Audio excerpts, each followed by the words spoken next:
Do you have neck pain and stiffness? Have you been told the cause of your neck pain and stiffness is cervical facet syndrome?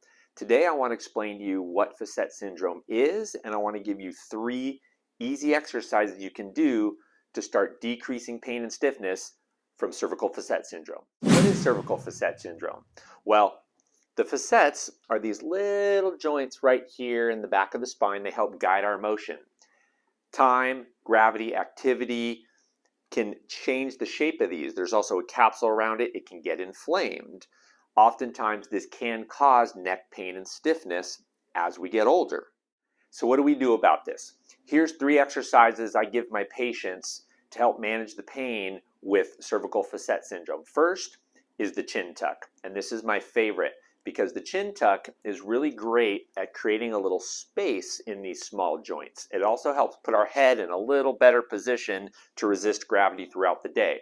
Here's how you do it, real simple. First, I want you to sit up real nice and straight.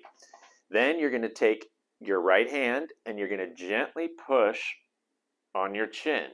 So we're trying to create a little bit of a double chin. That's going to spread these joints out. Now, this can be a little bit uncomfortable if you're having pain from cervical facet syndrome. So take your time. Go to that point of pain and back off 10%. Hold for 10 to 15 seconds and then repeat 10 to 12 times throughout the day. The second exercise are called scapular or shoulder blade squeezes. And all we're going to do is we're going to sit up nice and straight. And I want you to really get that chin tucked again because we want to reinforce that movement while we do this.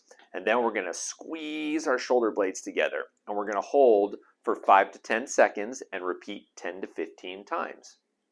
Now, a little note about this. The reason this is important is because this helps build those mid-back muscles that really help keep us upright in our posture. Third exercise are basic neck rotations. Now, why are these important? Well, we rotate our neck or turn it from side to side all day, but we don't really practice it. Sometimes we have to change lanes. When you have neck pain and stiffness, it's really difficult. You'll notice you'll be turning like this. Sometimes you want to look in the back seat to talk to your kid. Sometimes you want to look over your shoulder to see what's going on, but we don't practice it. So all we're going to do, once again, is we're going to sit up nice and tall.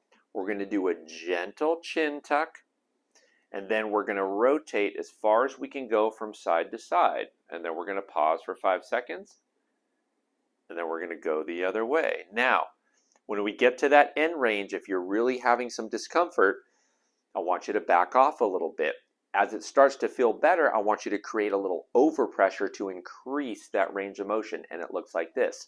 Sit up nice and tall, gently tuck the chin, slowly turn to your right. So my neck's actually a little stiff today, so I'm going to take my 2 fingers and I'm going to gently create some overpressure, hold it, and then release. And then we're going to do the same thing to the other side.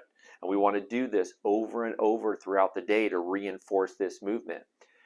Do these exercises often. Consistency is the key. You can't undo these things by doing them once a day. You have to do them multiple times a day with multiple repetitions. They don't take long, but you got to do them consistent. And if you do, I guarantee you'll have less neck pain and stiffness if it's coming from cervical facet syndrome. Give it a try.